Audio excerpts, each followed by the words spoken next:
Hello again. It's time for the patch notes before the Warbond releases. But this isn't just a quick bug fix patch to sneak the gear in under the hood. No, we've actually got some pretty substantial changes to many of our weapons, a core gameplay change that's been highly requested for months now, and more. So let's get into things with no further delay. Starting off with what is likely to feel like the most significant change, at least in my opinion, you now regain control of your Helldiver only half a second after coming to rest after being ragdolled.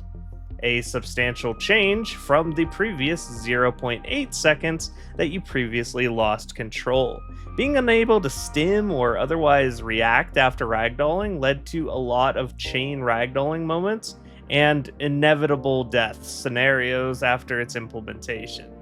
And while I'd prefer them to remove this delay entirely, getting a reduction on the timer was, at least in my opinion, extremely warranted, as nothing felt worse than being used as a hockey puck by the overseers with no way to come back from the initial swing. The CQC-1 flag might still be completely useless from a combat standpoint as far as stratagem standards are concerned, but Arrowhead has at least now made it possible to plant the flag into our fallen enemies so that we may now proudly display Super Earth's glory while striking fear into the hearts of our enemies. Sometimes it's not about efficiency, sometimes you want to send a message, and that's something we can all respect. Primary weapon changes coming up next. We've got a buff for the AR-32 pacifier, whose low damage turned many Helldivers away, leading to a very low use rate. While the damage is clearly why this weapon is avoided, they've decided to lean the weapon further into its niche, in hopes its numbers improve, increasing the stun duration from a light stun of 1.5 seconds to a medium stun duration of 3 seconds, slightly increasing its stun buildup, which is a bit crazy to be honest, considering how fast it already stunned targets, but that'll be explained later, and an extra magazine. Still far from a DPS monster, but a worthwhile crowd control machine that can be brought along in tight-knit squads, or if you've got particularly good aim for weak points.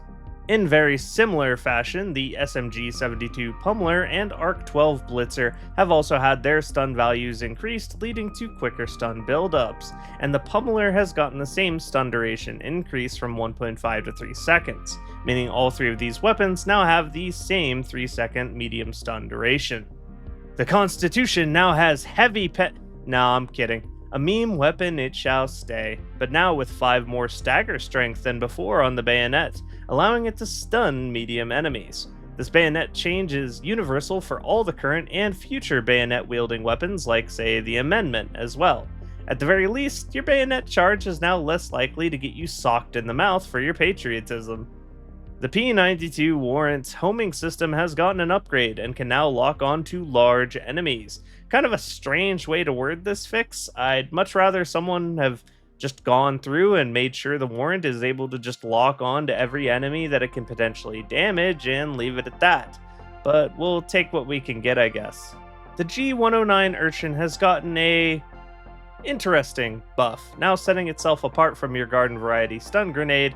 The patch notes are a bit confusing here, but basically what it comes down to is this grenade will not affect enemies that are immune to stagger, like say a tank, but any enemy such as a Bile Titan with less than 50 as its stagger threshold will be now repeatedly staggered by the grenade.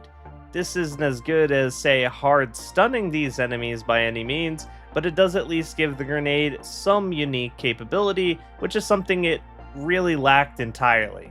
The G10 Incendiary Grenade, seeing a very low usage rate alongside the Incendiary Impact, has led to both getting an increase to their burning duration, improving their capability at area denial. Stratagem changes coming in next. We've got a buff to the Flam 40 Flame Sentry with a cooldown reduction from 150 to 100 seconds, and now sporting 95% immunity to fire, allowing it to synergize better with Arsonist loadouts. The GL52 De-Escalator Arc Launcher has also received the same slight increase to stun value, making its crowd control a bit more consistent. Well, maybe. More on that later. The Firebomb Hellpod, long considered the worst booster in the game with very little competition, has had its griefing capability reduced somewhat. The Ragdoll effect was decreased from 80 points to 15, making it no longer Ragdoll Helldivers. and the Hellfire pod now properly induces the normal Hell pod's demolition force. This is still not a good booster, but at least it's less grief than before. In a similar fashion, the stun pod has also had its stagger strength reduced and demolition force fixed. Enemy changes coming in next. Large and massive enemies are now more easily set on fire. Not much more to say on that. Terminid warriors got a very modest change, now only exploding into gibs when they receive 750 damage instead of only 500. This doesn't change anything other than how often they explode into paste instead of leaving a corpse behind. Scout Strider's leg armor has been decreased to 2. This probably won't change your go-to methods for dealing with these, but it'll make firing below them with class 3 pen explosives like say the crossbow more effective as an example of a use case. Next, a pretty important change when it comes to light pen power against the Illuminate. Overseer's visually unarmored chest region is now properly unarmored instead of lightly armored, giving you a weak point to aim for when using light penetration weaponry. Next, getting into the fixes, there's not really much worth talking about other than we've got a change that can potentially explain all of the stun increases we've been given earlier. Fixed an issue where status effect damage was attempting to apply more times than intended. Now, it's possible they just mean fire or gas here, but if this is why the Pummeler and Pacifier were actually stunning extremely quickly despite their low stun values, and that change was made to compensate this bug fix, things would make a lot of sense then. Only way to know for sure will be to try out the stun weaponry and see how it feels now. On the unmentioned side of things, the squids now have this new Death Eye laser turret thing that is very similar to the Harvester laser except more survivable. So watch out for that.